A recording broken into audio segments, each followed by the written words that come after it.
بنورنا الدنيا وننشر في الفضاء أملا ونعلي عزم همتنا فمن طلب العلا وصل. بسم الله الرحمن الرحيم. الحمد لله رب العالمين والعاقبة للمتقين والصلاة والسلام على سيد الأنبياء والمرسلين سيدنا وحبيبنا وحبيب رب العالمين محمد وعلى آله وأصحابه ومن هدى بهديه إلى يوم الدين.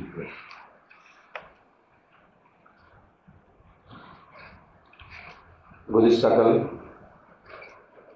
اپنے اہل اور اپنی باندی کو دین سکھانے کے سلسلے میں انسان کو ذمہ دارانہ کام لینا چاہیے، اس پر گفتگو کی گئی. آج یہاں آنے سے پہلے مجھے یاد آیا کہ حکیم الامت مجدد ملت حضرت تھانوی رحمۃ اللہ علیہ نے عصری تعلیم کے حصول کے لیے کون کون سی چیزیں شرط ہے، اس پر حضرت نے کسی جگہ پر گفتگو کی تو مناسب سمجھا کہ اسے آپ حضرات کے سامنے ذکر کر دیا جائے.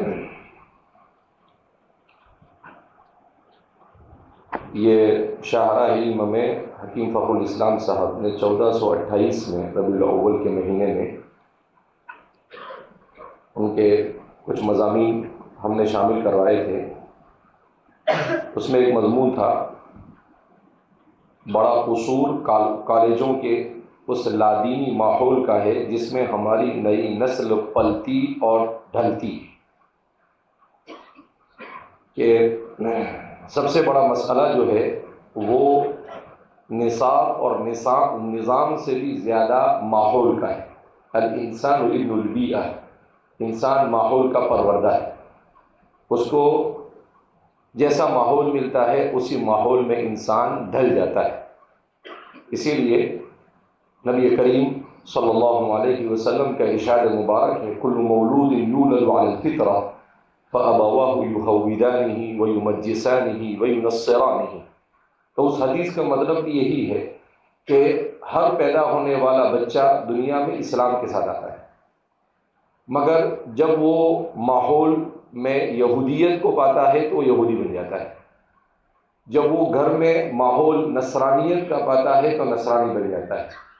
جب وہ گھر میں ماحول ہندو کا پاتا ہے تو وہ ہندو بن جاتا ہے. سکھ کا پاتا ہے تو سکھ بن جاتا ہے. بودھ کا پاتا ہے تو بودھ بن جاتا ہے. بریلیت کا پاتا ہے تو بریلی بن جاتا ہے.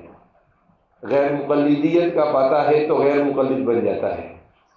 تو یہ سب ماحول کے اثرات ہیں. ایسے ہی کالجوں میں چونکہ ماحول سب سے خطرناک چیز ہے اور انہوں نے ماحول ہی ایسا بنایا ہے کہ جس ماحول میں جا کر ہمارے بچے بگڑ جاتے ہیں.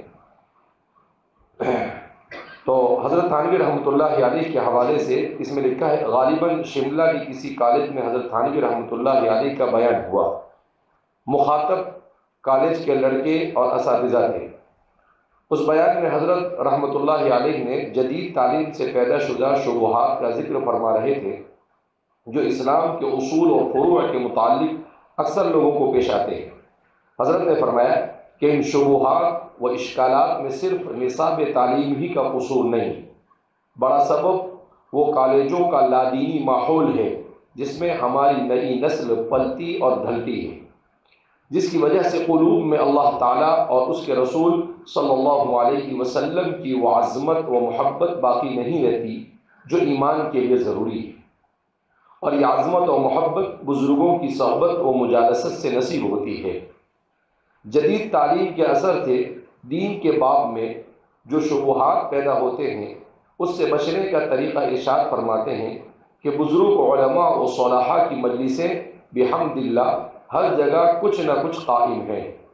کچھ دن اس ماحول میں رہنے کی عادت ڈالے اور زیادہ نہیں تو اپنی تعطیلات کا کچھ حصہ ہی اس کام کے لیے خرچ کریں.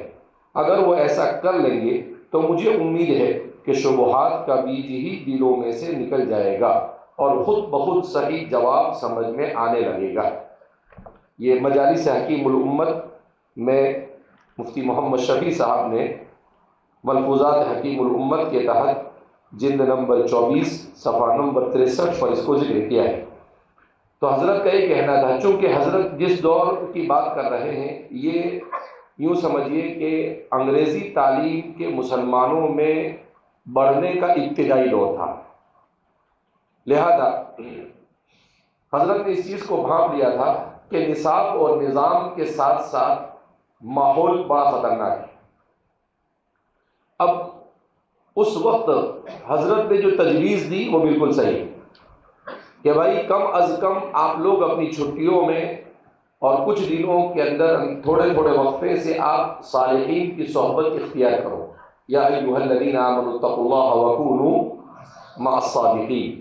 تو آپ کے ذہن و دماغ میں اس ماحول کی وجہ سے، اس نصاب اور نظام کی وجہ سے جو شبہات آ سکتے ہیں، جب اس ماحول میں آؤ گے تو اولاً تو شبہات آئیں گے نہیں، ثانیاً اگر آئے تو آپ ان بزرگوں سے پوچھ لیں گے تو آپ کے مسئلے کیا ہو جائیں گے، حل ہو جائیں گے۔ لیکن اللہ رب العزت نے اس سلسلے میں سب سے عظیم خدمت والد بزرگوار خادم القرآن والمساجد حضرت مولانا غلام محمد دستانوی نور اللہ مرقدہ سے لی کہ آپ نے اس کا پرماننٹ سولوشن تلاش کیا کہ اس کا پرماننٹ حل کیا ہو سکتا ہے۔ تو اس کا پرماننٹ حل یہ ہے کہ ہم بچوں کو ماحول ہی اسلامی فراہم کریں۔ بچوں کو ماحول کون سا فراہم کرے؟ تو ماحول کی وجہ سے جو بگاڑ آنا چاہیے وہ بگاڑ بچوں میں، اور الحمدللہ ہم دیکھ بھی سکتے ہیں کہ کالج کے بچے، ابھی اس دن میں گیا تو وہاں پر مجھے بتایا گیا کہ تقریباً 1000 بچے ڈاکٹر بنے، جس میں سے 72 بچے ایسے بنے جنہوں نے حفظ بھی کیا اور ڈاکٹر بھی بنے۔ مجھے بھی معلوم نہیں تھا، وہ مجھے سامنے ریکارڈ رکھا تو پتہ چلا۔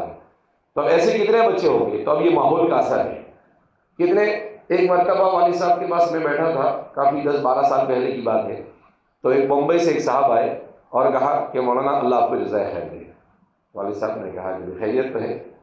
کہا کہ ہمارے بچے کو ہم نے آپ کے کالج میں BOMS میں ڈالا، ہمارا مقصد یہی تھا کہ بچہ بڑا آوارہ تھا، نماز نہیں، صلاۃ نہیں، کچھ نہیں، دین سے بہت دور تھا۔ کہا وہ جب 2-4 مہینے کے بعد گھر آیا تو اس کی پوری زندگی بدل چکی تھی۔ کہا کہ اب صورتحال یہ ہے کہ بچہ گھر میں سب کو روزانہ صبح آتا ہے تو تہجد کے لیے اٹھاتا ہے۔ جو بچہ نماز نہیں پڑھتا تھا وہ بچہ کیا کرتا ہے، پورے گھر کو ہمارے تہجد بنا، یہ بول کر انہوں نے رو دیا اور کہا کہ الحمدللہ میں اور پوری امت کی طرف سے آپ کا اس پر جتنا بھی شکر ادا کروں کیا ہے، کم ہے۔ تو یہ ایک غیر محسوس امت پر بڑا عظیم احسان ہے جو والد صاحب نے کیا۔ بہرحال حضرت حکیم الامت نے تعلیم انگریزی کی ضرورت اور عدم ضرورت کے متعلق 3 اہم سوال کیے، چنانچہ فرماتے ہیں انگریزی پڑھنے سے نیت کیا ہے؟ ان لوگوں سے سوال کی کہ حضرت کالج والوں سے بات کر رہے ہیں۔ نمبر 2، انگریزی پڑھنے کے قواعد کیا ہیں؟ انگریزی پڑھنے کی قواعد کیا ہے؟ نمبر 3، کورس کیا ہے؟ کون سا کورس آپ کو پڑھایا جا رہا ہے؟ انفاس عیسیٰ حصہ 2 صفحہ 350 کہ انہیں بتاؤں انگریزی تعلیم کا حکم کس پر موقوف ہے۔ یعنی حضرت اب یہ بتانا چاہ رہے تھے کہ بھئی انگریزی تعلیم پڑھنے پڑھانے یعنی جدید تعلیم کا حکم کس پر موقوف ہے۔ آگے حکیم الامت مجدد ملت حضرت مولانا اشرف علی تھانوی نور اللہ مرقدہ کا فتویٰ ملاحظہ فرمائے، مسلمان کے لیے انگریزی سیکھنا اور سیکولر اداروں میں سیکولر تعلیم حاصل کرنے کا کیا حکم رکھتا ہے؟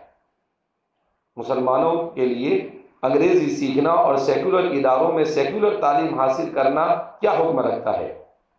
حضرت کا فتویٰ ہے انگریزی مثل اور زبانوں کے ایک مباح اور جائز زبان ہے، یعنی بنفسی ہی باعتبار لغت کے انگریزی سیکھنے میں کوئی حرج نہیں، کیوں کہ زبان کسی کے باپ کی زبان نہیں ہے۔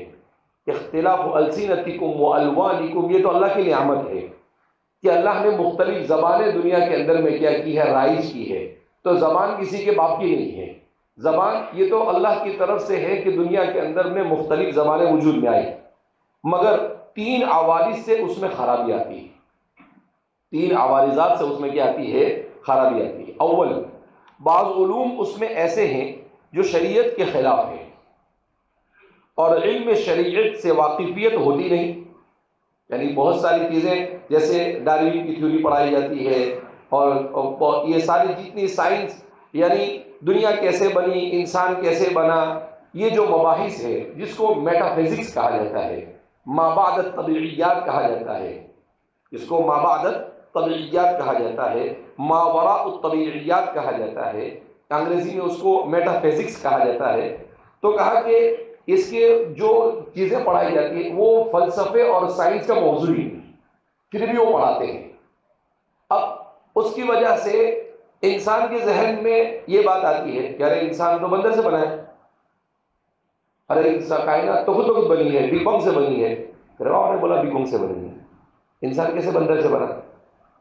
تو اب وہ جو بہت ساری غلط چیزیں پڑھائی جا رہی ہے، اس کا چونکہ اس نے شریعت کو ہی نہیں پڑھا ہے تو اس کا اس کے پاس کوئی جواب نہیں ہے. اب جب جواب نہیں ہے تو اب اس کے بعد وہ دین کو پڑھتا ہے تو اب اس کے ذہن کے اندر میں 2 خالیات ٹکراتے ہیں. ایک طرف اس کو یہ پڑھایا جا رہا ہے کہ بھئی یہ سب خود بخود ہوا ہے، اور دوسری طرف جب وہ دین کو سیکھتا ہے تو یہ پڑھایا جاتا ہے کہ بھئی سب اللہ نے کیا کیا ہے. اب جب دونوں ٹکراتے ہیں تو اس کے ذہن میں شکوک اور شبہات کیا ہوتے ہیں، پیدا ہوتے ہیں.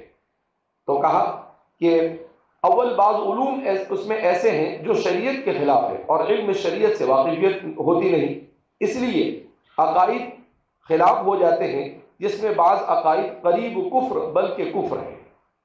اب ظاہر سی بات ہے، حضرت فرما رہے ہیں اس لیے عقائد اس کے مسلمانوں کے خلاف ہو جاتے ہیں، اس کے عقائد بگڑ جاتے ہیں. اب عقائد کے بگاڑ کی کتنی شکلیں ہو سکتی ہے، حضرت تو علمی زبان بولتے تھے نا، جس میں بعض عقائد قریب کفر ہے، یعنی کفر تو نہیں مگر کفر کے قریب انسان ضرور پہنچ جاتا ہے. اب ظاہر سی بات ہے کہ انسان اگر انہی تھیوریوں کو ماننے لگے، جیسے اس میں ایک تھیوری پڑھائی جاتی ہے فرائڈ کی، کیا کہتا ہے وہ کہ دنیا میں انسان کیوں پیدا ہوا ہے؟ بولے اپنی خواہش یعنی جنسی تسکین کے لیے دنیا میں پیدا ہوا ہے. اب یہ تو کوئی بات ہوئی، کتنا خبیث قسم کا انسان ہے. یعنی دنیا میں انسان صرف آیا ہی ہے اپنے جنسی تسکین کو پیدا، اس کے علاوہ کوئی مقصد ہے ہی نہیں بولے دنیا میں انسان کا. تو اب اس طرح کی چیزیں جب وہ پڑھے گا تو ظاہر سی بات ہے اس کا دماغ کیا ہو جائے گا، خراب. تو کفر کے قریب بلکہ بات تو کفر ہے. اب اگر اس کے ذہن میں یہی بیٹھ گیا کہ دنیا خود بخود بنی، الیاذ باللہ اللہ نے بنائی نہیں، تو پھر یہ تو کیا ہو گیا، کفر ہی ہو گیا. دوسرے، اگر ایسے علوم کی بھی نوبت نہ آئے تو اکثر صحبت بددینوں کی رہتی ہے. اس کو پڑھنے پڑھانے والے اس ماحول میں جتنے اس کے ساتھی ہوتے ہیں یہ سب کیسے ہوتے ہیں، بددین ہوتے ہیں، ایتھیسٹ ہوتے ہیں، ملحد ہوتے ہیں، کوئی دین ان کا نہیں ہوتا ہے. ان کی بددینی کا اثر اس شخص پر آ جاتا ہے. صحبت صالح ترا صالح کنت، صحبت طالح ترا طالح کنت، صحبت ملحد ترا ملحد کنت. کہ ملحد کی صحبت تجھے کیا بنا دے گی، ملحد بنا دے گی. تو ملحد کی صحبت تجھے موحد تو بنائے گی نہیں. تو موحد ہونے کے لیے صحبت موحد ترا موحد کنت. تو اس لیے فرما رہے ہیں کہ ان بددینی کا اثر اس شخص پر آ جاتا ہے. کبھی اعتقاداً، جس کا حکم اوپر معلوم ہو چکا کہ عقائد شریعت کے خلاف ہو جاتے ہیں، تو فرماتے ہیں کہ بری صحبت کا اثر کبھی تو انسان کے عقائد پر پڑتا ہے اور انسان کفریہ عقائد کو صحیح سمجھنے لگتا ہے. کبھی عملاً، جس سے نوبت فسق کی آتی ہے، اور کبھی انسان کے اعمال پر اثر پڑتا ہے. اس کا کیا مطلب، نماز کی کوئی اہمیت باقی نہیں رہتی ہے، روزے کی کوئی اہمیت باقی نہیں رہتی ہے، اسلامی ارکان اور احکام کی کوئی اہمیت باقی نہیں رہتی ہے. تو ظاہر سی بات ہے یہ بھی فسق و فجور ہے. تو یا تو کفر میں مبتلا ہوتا ہے یا فسق و فجور کے اندر میں کیا ہوتا ہے. اگر عقیدہ نہیں بھی خراب ہوا تو اعمال تو اس کے کیا ہو جاتے ہیں، بگڑ ہی جاتے ہیں. تیسرے، اگر صحبت بھی خراب نہ ہو یا وہ خراب صحبت ہو لیکن مؤثر نہ ہو تو کم از کم اتنا ضرور ہے کہ یہ نیت رہتی ہے کہ اس کو ذریعے معاش بنائیں گے، خواہ طریقہ معاش حلال ہو یا حرام۔ عجیب بات ہے انشاءاللہ، کہا مان لو سب صحیح، اس کے بعد بھی اس کو پڑھنے پڑھانے کی نیت بڑی خطرناک ہوتی ہے۔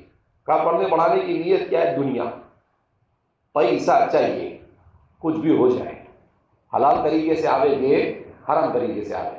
اسی لیے آپ دیکھیں گے سر سید انہوں نے سود کو بھی حرام قرار دینے کی کوشش کی۔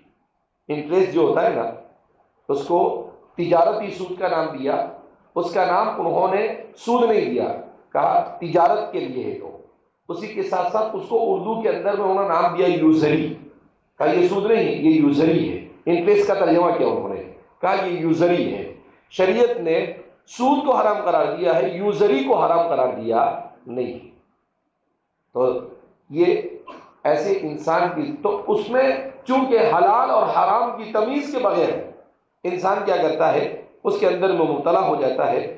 تو فرمایا کہ پہلی خرابی تو انسان کے عقائد بگڑتے ہیں، دوسری خرابی برے لوگوں کی، یعنی اس علم کے مواد اور اس کے مٹیریل کے خراب ہونے کی وجہ سے عقائد بگڑتے ہیں، پہلی خرابی۔ دوسری خرابی بددینوں کی صحبت کی وجہ سے بھی انسان بگڑ جاتا ہے۔ اور تیسری خرابی یہ ہوتی ہے کہ اس میں نیت ہی اچھی نہیں ہوتی ہے، کہ آدمی اس کو غلط نیت سے کیا کرتا ہے، حاصل کرتا ہے۔ اور یہ مسئلہ عقلاً اور نقلاً ثابت ہے کہ جو مباح ذریعہ کسی حرام کا بن جائے وہ حرام ہو جاتا ہے۔ یعنی اگر آپ کی نیت یہ ہو کہ بھائی پیسہ آنا چاہے حلال طریقے سے چاہے حرام طریقے سے آئے، اس نیت سے اگر آپ اس علم کو حاصل کر رہے ہیں، تب تو جو چیز حرام تک پہنچانے والی ہے وہ بھی حرام ہو جاتی ہے۔ جو چیز حرام تک پہنچانے والی وہ بھی کیا ہو جاتی ہے، حرام۔ پھر ایسا عزم جو معاصی قلب سے ہے، یعنی دل کا ارادہ اور عزم اس گناہ کے ساتھ شریک ہے کہ طریقے معاش خواہ حلال ہو یا حرام جو بھی ملے اسی ذریعے معاش بنا، اسی کو ذریعے معاش بنا لیا جائے گا، تو اس صورت میں فسق ظاہری کے ساتھ ساتھ فسق باطنی میں بھی مبتلا ہو جاتا ہے۔ ابھی بچہ ہی کیا، کفر میں مبتلا ہوا، فسق ظاہری میں مبتلا ہوا، فسق باطنی میں مبتلا ہوا، تو مسلمان رہا ہی نہیں۔ اسی لیے ایک انگریز ایک مرتبہ مولانا ضیاء الرحمن فاروقی کہتے ہیں کہ فلائٹ کے اندر میں ملاقات ہو گئی ایک عیسائیت کے داعی سے، تو گفتگو کرتے کرتے میں نے اس سے کہا کہ آپ لوگ لاکھوں کروڑوں روپے خرچ کرتے ہو اسکولوں، ہسپتالوں، کالجوں، یونیورسٹیوں کے بنانے میں، مسلمان عام طور پر اتنے آسانی کے ساتھ مرتد تو ہوتا نہیں ہے، پھر آپ کیوں یہ سب کچھ کرتے ہو؟ تو اس نے کیا جواب دیا، ٹھیک ہے مسلمان مرتد نہیں ہوتا، لیکن مسلمان بھی تو باقی نہیں رہتا ہے۔ کیا بولا اس نے؟ مسلمان بھی تو باقی رہتا۔ یہ حضرت جو باتیں بیان کر رہے ہیں بالکل صحیح ہے، ایسے ہی ہوتا ہے۔ ان عوارض ثلاثہ کی وجہ سے گاہے کفر و الحاد تک، گاہے فسق باطنی تک نوبت پہنچ جاتی ہے۔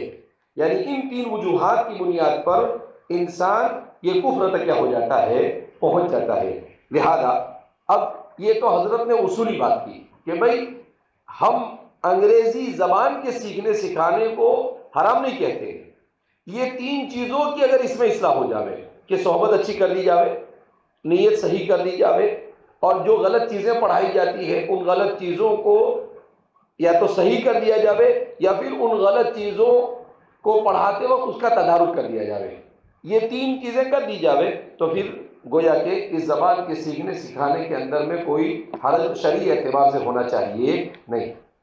آگے انگریزی تعلیم کا حکم، اگر کوئی ان عوارض سے مبرہ ہو، یعنی عقائد بھی خراب نہ ہو، جس کا آسان طریقہ بلکہ متعین طریقہ یہ ہے کہ علم دین حاصل کر کے یقین کے ساتھ اس کا اعتقاد رکھے اور اعمال بھی خراب نہ ہو، عزم بھی یہ رہے کہ اس سے وہی معاش حاصل کریں گے جو شرعاً جائز ہوگی، اور پھر اسی کے موافق عمل درآمد بھی کرے، تو ایسے شخص کے لیے انگریزی مباح اور درست ہے۔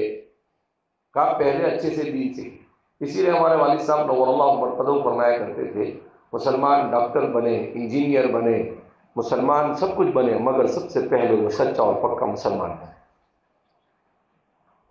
سب سے پہلے وہ کیا بنے؟ سچا اور پکا مسلمان بنے۔ جب اللہ کسی سے کام لینے پر آتا ہے تو ایسے ہی کام لیتا ہے، کیونکہ ہمارے والد صاحب کا سلسلہ بھی حضرت تھانوی سے ملتا تھا.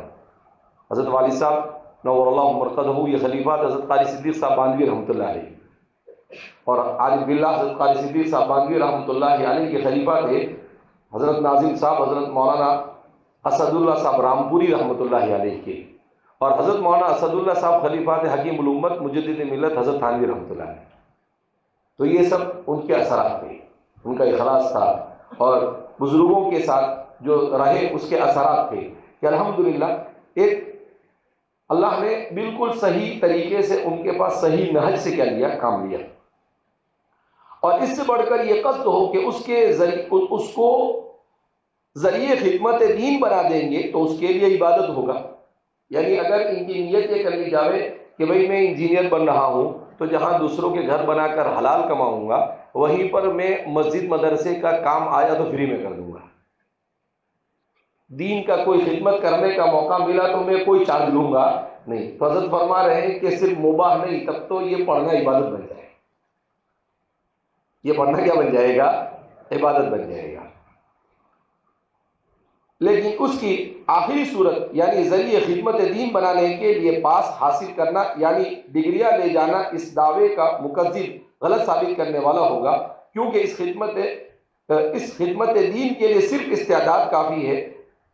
کیا مطلب؟ حضرت فرماتے ہیں کہ دین کی خدمت کرنا ہے تو پھر اس کے لیے ڈگری کی ضرورت نہیں. اپنے ڈاکٹریسی کے لیے ڈگری ملے یا نہ ملے، آپ لوگوں کی خدمت میں کیا ہو جائے، لگ جائے. لیکن آپ ڈگری حاصل کر رہے ہیں، اس کا مطلب یہ ہے کہ کچھ نہ کچھ تو دنیا غالب ہے اور دین کیا ہے، دوسرے نمبر پر. اس لیے حضرت یہ کہہ رہے ہیں کہ بھئی یہ عبادت نہیں ہے، اس کو مباحی کرو. نہیں تو میں ابھی عبادت کروں گا، آگے چل کر دوسرا کوئی آئے گا اس کو فرض عبادت نہیں کر دے گے، بعد میں آنے والے تو سمجھتے بھی نہیں ہے نا. تو امداد الفتاویٰ جلد نمبر 6 صفحہ نمبر 156 اور 57 میں حضرت کی ان باتوں کو ذکر کیا. یہ باتیں حضرت نے 1322 ہجری میں ارشاد فرمائی، 25 جمادی الاولیٰ 1322 میں. 1322 کے بعد 1422 اور 32 42 اور 47، یعنی مکمل 125 سال پہلے. کتنے سال پہلے؟ 125 سال پہلے حضرت نے یہ بات کیا کر دی، ارشاد فرمائی. بچوں کی دین کی فکر اور عمل دین سے وابستگی کا خیال اگر نہ رکھا گیا تو حضرت مولانا اشرف علی تھانوی نور اللہ مرقدہ ارشاد فرماتے ہیں کہ 20 سال بعد، حضرت نے اس وقت کہا تھا 20 سال بعد تمہاری اولاد یہودی ہوگی اور کچھ نصرانی ہوگی.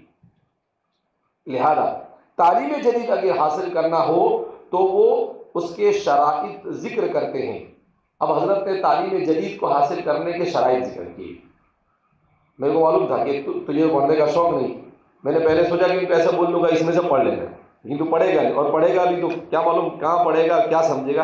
اس لیے میں سمجھا رہا ہوں. تعلیم جدید کی تحصیل کے شرائط.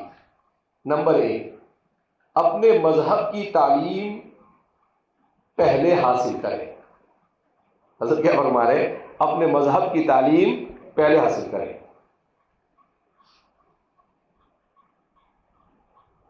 نمبر 2، کسی عالم کے مشورے سے کورس مقرر کر کے مطالعہ کریں.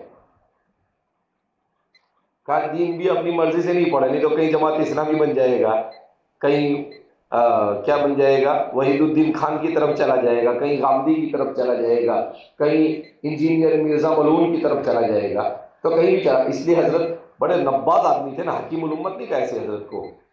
کسی عالم کے مشورے سے کورس مقرر کریں. نمبر 3، علماء حقانی کی کتابیں مطالعے میں رکھیں. علماء حقانی کی، علماء حقانی لکھا، کسی کی بھی علام تلام کتابیں پڑھے نہیں. کہا علماء حقانی کی کتابوں کو مطالعے میں رکھے، یعنی دین کی کتابیں بکثرت پڑھتا رہے. علماء حقانی کی کتابیں مطالعے میں رکھے. نمبر 4، علماء حقانی کی صحبت میں آمد و رفت رکھے.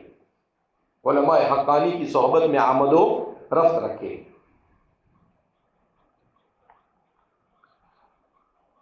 یعنی صرف کتاب پڑھنے سے، کورس پڑھنے سے بھی کام نہیں چلے گا، صحبت میں آمد و رفت رکھے تاکہ اپنے ذہن میں کوئی سوال گھوم رہا ہو. علامہ اقبال فرماتے ہیں کہ میں قادیانیت سے تھوڑا سا متاثر ہو گئے۔ اس کے بعد کسی نے کہا کہ بھئی علامہ انور شاہ کشمیری کو جا کر ایک بار مل تو لو، تو ان کا کوئی دوست پکڑ کر علامہ انور شاہ کشمیری کی خدمت میں لے گیا۔ تو علامہ کی خدمت میں آئے تو ذہن کے اندر میں سارے سوالات تھے، بہت سارے اسلام کے بارے میں۔ بیٹھے تو حضرت نے دعا سلام کیا، اور سلام کرنے کے بعد حضرت نے نصیحت شروع کر دی۔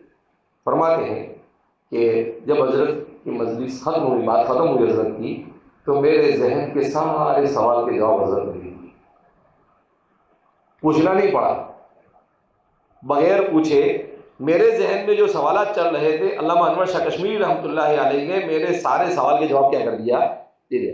اسی لیے اس وقت انہوں نے کہا تھا، نہ پوچھ ان خرقہ پوشوں کے بارے میں، یہ بیضا لیے بیٹھے ہیں اپنی آستینوں میں۔ مجھے یاد نہیں رہتا ہے شعر، لیکن موقع محل اچھا ہو اور جگہ اچھی ہو تو یاد رہتا ہے، کیونکہ اس سے اچھی تو کوئی جگہ ہو نہیں سکتی تھی۔ تو اس موقع پر علامہ نے یہ بات کہی تھی کہ نہ پوچھ ان خرقہ پوشوں کے بارے میں۔ کہا کہ یہ لگتا ہے کہ پھٹے پرانے اور پھٹیچر قسم کے کپڑے، وہی ہمارے علماء میں سادگی کیا بیٹھے ہوئے ہیں، لیکن ید بیضا لیے بیٹھے ہیں اپنی آستینوں میں۔ کہا جیسے موسیٰ علیہ السلام کو اللہ نے کہا تھا کہ اپنے ہاتھ کو اپنے گریبان میں ڈالو اور وہ چمکتا ہوا نکلے گا، معجزہ۔ کہا یہ بھی معجزات لے کر بیٹھے ہوئے ہیں، یعنی کایا پلٹ دیتے ہیں انسان کی۔ تو صحبت صالحین کے بڑے اثرات ہوتے ہیں۔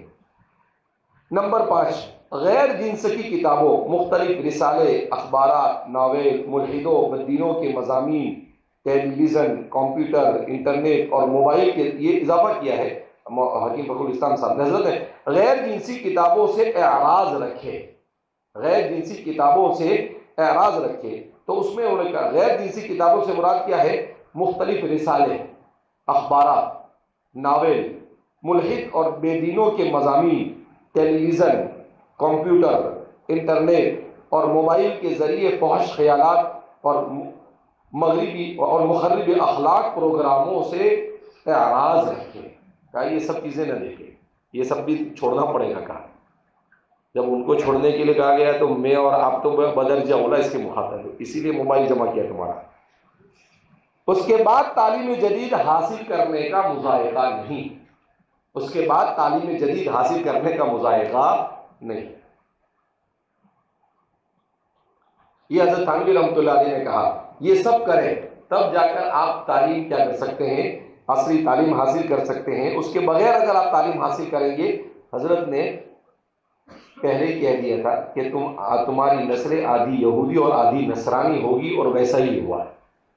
اب دیکھو ہمارے عصری تعلیم حاصل کرنے والوں کا حال کیا ہے، یہی حال ہے، الحاد کا شکار ہے، بے دینی کا شکار ہے۔ تو ہمیں عصری تعلیم کو بیان کرتے ہوئے ان چیزوں کو بیان کرنا چاہیے کہ بھئی عصری تعلیم آپ دو، مگر عصری تعلیم کے ساتھ ساتھ میں ان چیزوں کی طرف توجہ ضروری ہے، کیونکہ ہمارے لیے ایمان سب سے افضل اور سب سے اہم ہے۔ عصری تعلیم کا عملی فسق و الحاد ممکن ہے کفر و ارتداد کے لیے وقایہ ہو سکے۔ حضرت حکیم الامت کا درج ذیل واقعہ ملاحظہ فرمائے، لیکن یہ ذہن میں رہے کہ یہ مبتلا بھی افراد کے لیے ہے، یعنی وہ افراد جن کو انگریزی تعلیم ہر حال میں حاصل کرنا ہی ہے اور انہیں بسط کوشش روکا نہیں جا سکتا، نہ کہ یکسو اور خالی الذہن افراد کو سیکولر ایجوکیشن کی ترغیب دلا کر اور حدیث اور قرآن میں آئے ہوئے علم کی فضیلت کو اس پر چسپاں کر کے اسی آتش کدے میں تمام قوم کو جھونکتے چلے جانے کے لیے، اور اگرچہ یہ ملفوظ عمل بدعات کے متعلق ہے، یعنی حضرت نے بیان کیا بھائی اگر اپنی قوم مان ہی نہیں رہی، جیسے آج ہمارا پورا معاشرہ ایسا ہے، دینی تعلیم تو سیکھنی نہیں ہے لیکن عصری تعلیم کے ادارے قائم کر رہا ہے، کہ ایسے حال کے اندر میں حضرت کی ایک بات بیان فرما رہے ہیں، وہ کیا ہے کہ اخف الضررین کے فقہی اصول کی روشنی میں جو قرآن اور حدیث سے مستنبط ہے، کفر سے بچانے کے لیے بدعت کی اجازت دی جا سکتی ہے، مگر ظاہر ہے کہ اسے عموم پر محمول نہیں کیا جا سکتا۔ زیر بحث مضمون میں بھی اشتراک علت سے حکم کا تعدیہ اگر ممکن ہو تو اب یہ واقعہ ملاحظہ کیجیے۔ فرمایا ہندو بھی 11ویں دیتے ہیں اور ان کے لیے عبادت ہے اور مسلمانوں کے لیے بدعت ہے۔ پھر فرمایا کہ میں زمانے ارتداد میں مقام گنجیر فتح پور ہسوا کے قریب ہے، کانپور اور الہ آباد کے بیچ میں گیا، وہاں جا کر ایک رئیس سے کہا کہ سنا ہے تم ہندو ہونے والے ہو، اگر کچھ شبہات ہو تو دریافت کر لو۔ اس نے کہا نہیں صاحب، بھلا ہم کیسے ہندو ہو سکتے ہیں، ہم تو تعزیہ بناویں، یعنی ہم تو تعزیہ بناتے ہیں۔ میں نے کہا کہ بھائی تعزیہ نہ چھوڑنا۔ میرے ہمراہیوں نے کہا کہ یہ کیا کیا، بدعت کی اجازت دے دی آپ نے؟ میں نے کہا میں نے بدعت کی اجازت نہیں دی، بلکہ من حیث انہا الوقایۃ للکفر، یہ عمل ان کو کفر سے بچانے والا ہے۔ جب تک تعزیہ بناتے رہیں گے تب تک مرتد نہ ہوں گے۔ اور وہاں میں نے چند مولود کرنے والے مولویوں کو کہا کہ یہاں مولود کے نام سے ایک مجلس کر کے شیرینی تقسیم کر دو تاکہ لوگ اس بہانے سے جمع ہو، مگر میں بالکل شامل نہ ہوں گا۔ وہاں لوگ واعظ کے نام سے جمع نہ ہوتے تھے بلکہ مولود کے نام سے جمع ہوتے تھے۔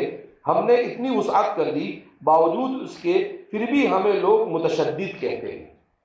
حضرت علی فرماتے ہیں کہ دیکھو یہ واقعہ سمجھنے سے تعلق رکھتا ہے۔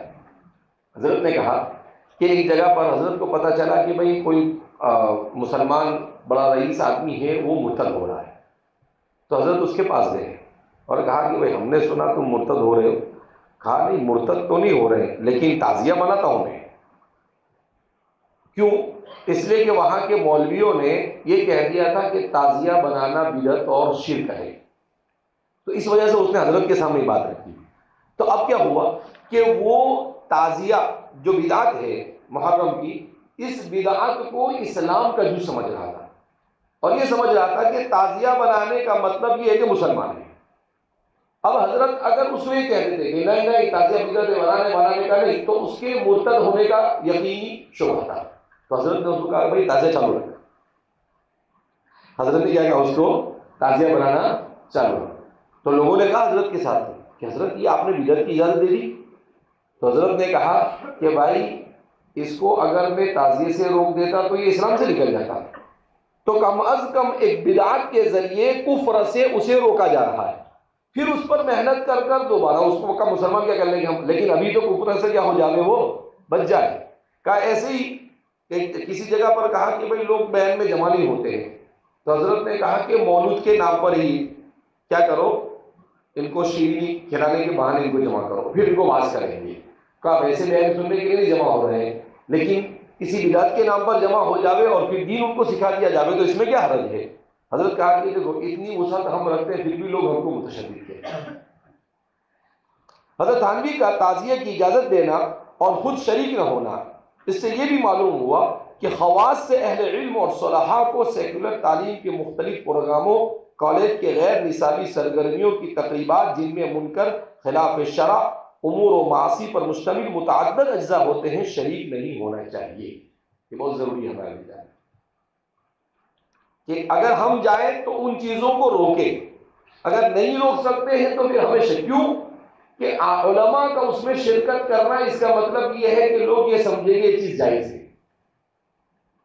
اس لیے میں ابھی اس دن کہیں پر بیدر میں تھا تو علماء کے ساتھ مجلس تھی، تو میں نے ان کو جیسے میں نے شروع کیا تو وہ سب ایسا کر کے موبائل لگے، تو میں نے سب کو ڈانٹا۔ میں نے کہا کہ مولوی ہونے کا وقار اور مولوی ہونے کی حیثیت باقی رکھنے، یہ تمہارا کام نہیں ہے۔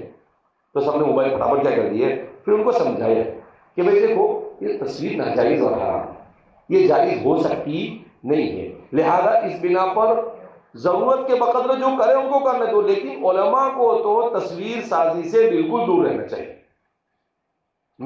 میرے کو آپ کبھی تصویر لیتے ہوئے دیکھیں گے نہیں، کبھی ویڈیو بناتے ہوئے دیکھیں گے نہیں۔ ارے بھائی ہم بھی یہ کرنے لگ جاوے تو ہم نے اور ان میں فرق کیا ہوا؟ تو ہم کو تو بچنا ہے کیونکہ ہم ان کو بھی بچانا ہے۔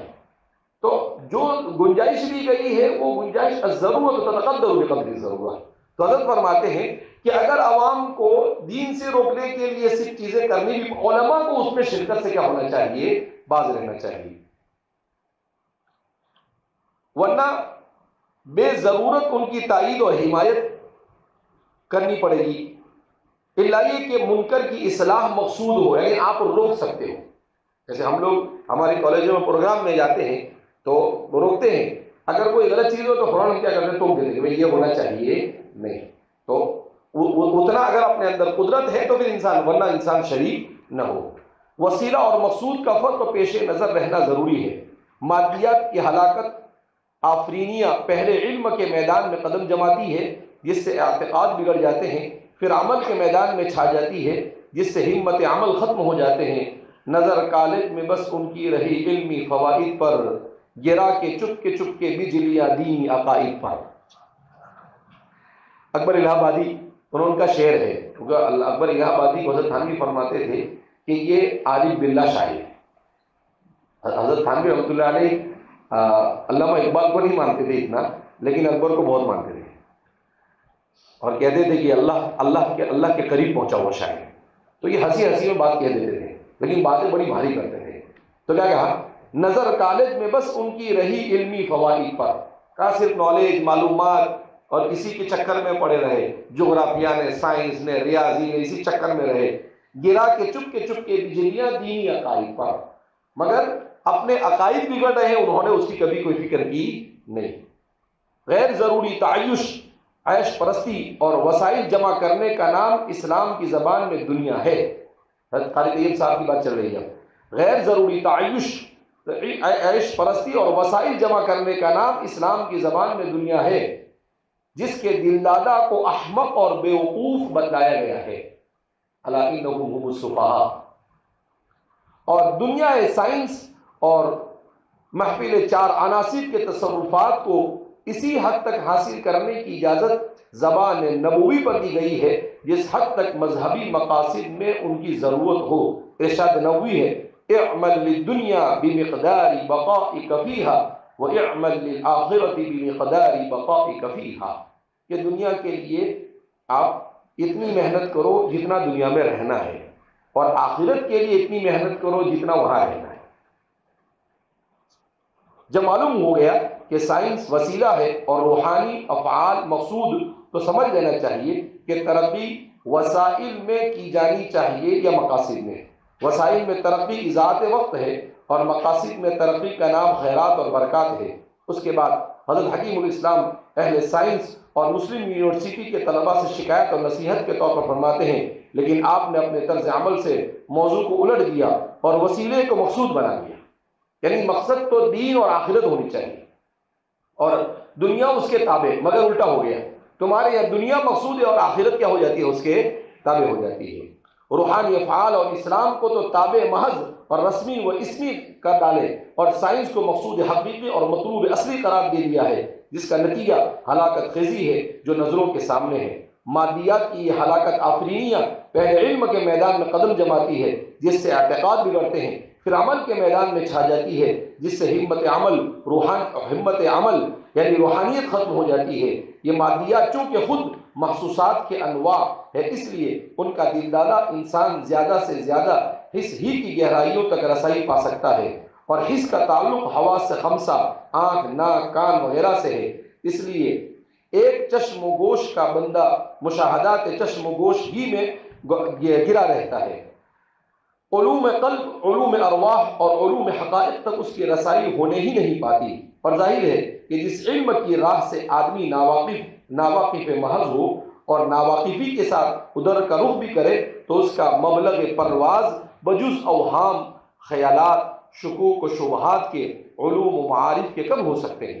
اس لیے مادی انسانوں کو روحانی میدان میں شکوک و شبہات ہی گھیرے رہتے ہیں، جو در حقیقت مادیات میں انہماک اور شغف رکھنے کا ایک معمولی اثر ہے۔ اس کا علاج اس کے سوا کچھ نہیں کہ روحانیت کی طرف رجوع کر کے جو منشاء علوم و ادراکات ہے، قلب میں علم کی شمع روشن کی جائے، جس سے اوہام و وساوس کا اندھیریاں رفع ہو جائے، اور یہ باتیں بغیر صحبت اہل اللہ کے ہرگز حاصل ہو سکتی نہیں ہے۔ تو یہ حضرت کی بات کافی دنوں سے میرے ذہن میں تھی کہ آپ حضرات کے سامنے آنی چاہیے، چونکہ اصلی تعلیم کا بھوت سوار ہے سب جگہ پر، تو ہمیں اس کے مالہ و معالے سے واقف ہونا چاہیے۔